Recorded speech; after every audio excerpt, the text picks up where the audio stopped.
31 अक्टूबर 1984 सुबह के ठीक 8:46 नई दिल्ली, एक सफदरजंग रोड। भारत की सबसे शक्तिशाली महिला अपने आवास के बगीचे से होकर गुजर रही थी। आसमान हल्का धुंधला था, पेड़ों की पत्तियां बिल्कुल स्थिर थीं और राजधानी की हवा में एक अजीब बेचैनी तैर रही थी। कुछ महीनों पहले हुए ऑपरेशन ब्लू स्टार ने पूरे देश को भीतर तक बांट दिया था। अमृतसर के स्वर्ण मंदिर में सेना भेजने का निर्णय केवल एक सैन्य कार्रवाई नहीं था, बल्कि वह आग थी जिसने भारत की राजनीति, धर्म और सुरक्षा तंत्र को हमेशा के लिए बदल दिया। उस अभियान के बाद से ही खुफिया एजेंसियों ने चेतावनी दे दी थी कि इंदिरा गांधी अब एक चलते फिरते निशाने में बदल चुकी हैं। लेकिन इंदिरा गांधी ने अपने सुरक्षा घेरे से सिख अंगरक्षकों को हटाने से इनकार कर दिया। उन्हें लगता था कि ऐसा करना पूरे सिख समुदाय के प्रति अविश्वास का प्रतीक बन जाएगा। शायद उन्हें यह अंदाजा नहीं था कि इतिहास कई बार सबसे खतरनाक वार भरोसे की दीवारों के भीतर से करता है। उस सुबह इंदिरा गांधी को विदेशी अभिनेता और लेखक पीटर उस्तिनोव को इंटरव्यू देना था। उन्होंने अपनी परिचित सफेद साड़ी पहन रखी थी, जिसके किनारे पर हल्का नारंगी बॉर्डर था। रात भर वे बेहद कम सोई थीं। पिछली शाम ओडिशा की एक सभा में उन्होंने कहा था कि अगर उनका खून देश के काम आए तो उन्हें गर्व होगा। यह वाक्य अगले ही दिन भविष्यवाणी जैसा लगने लगा। जैसे जैसे वे अपने आवास के अंदर बने छोटे रास्ते पर आगे बढ़ रही थीं, सुरक्षा कर्मियों की निगाहें उन पर टिकी थीं। तभी लोहे के छोटे गेट के पास खड़े दो चेहरे अचानक इतिहास के सबसे भयावह प्रतीकों में बदल गए, बेअंत सिंह और सतवंत सिंह। कुछ ही सेकंड बाद गोलियों की आवाज ने पूरी दिल्ली की शांति को चीर दिया। पहले रिवॉल्वर से गोलियां चलीं, फिर स्टेन गन ने उस सन्नाटे को रक्त रंजित तूफान में बदल दिया। इंदिरा गांधी का शरीर जमीन पर गिर चुका था, सफेद साड़ी लाल हो रही थी और भारत की राजनीति अपनी सबसे अंधेरी सुबह में प्रवेश कर चुकी थी। गोलियों की गूंज केवल सफदरजंग रोड तक सीमित नहीं रही। कुछ ही मिनटों में प्रधानमंत्री आवास युद्ध क्षेत्र बन गया। सुरक्षा एजेंसियां स्तब्ध थीं।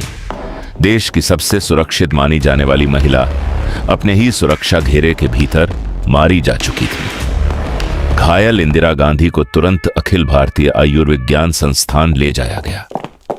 दिल्ली की सड़कों पर सायरनों की आवाज दौड़ रही थी।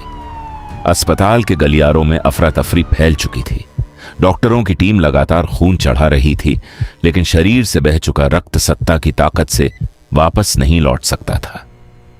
दोपहर होते होते सरकार के भीतर खामोशी फैलने लगी।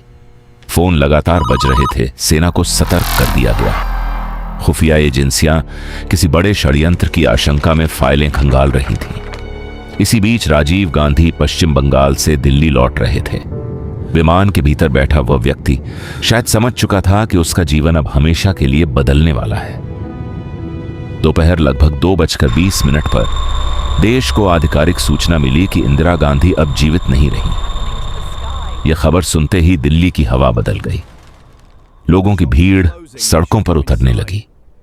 रेडियो पर गंभीर आवाजें गूंज रही थीं, लेकिन असली भय अब शुरू हुआ था। हत्या की खबर के साथ ही पूरे देश में गुस्से और बदले की आग फैलने लगी। राजधानी की गलियों में हिंसा भड़क उठी।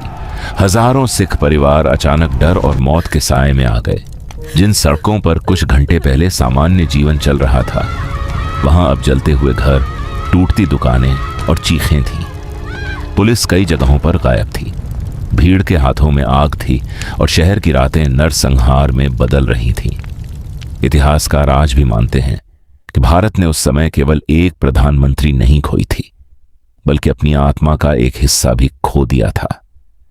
इंदिरा गांधी की मृत्यु केवल एक राजनीतिक हत्या नहीं थी, तो उस दौर का विस्फोट था जहां सत्ता, धर्म, बदला और राष्ट्रवाद एक दूसरे से टकरा चुके थे।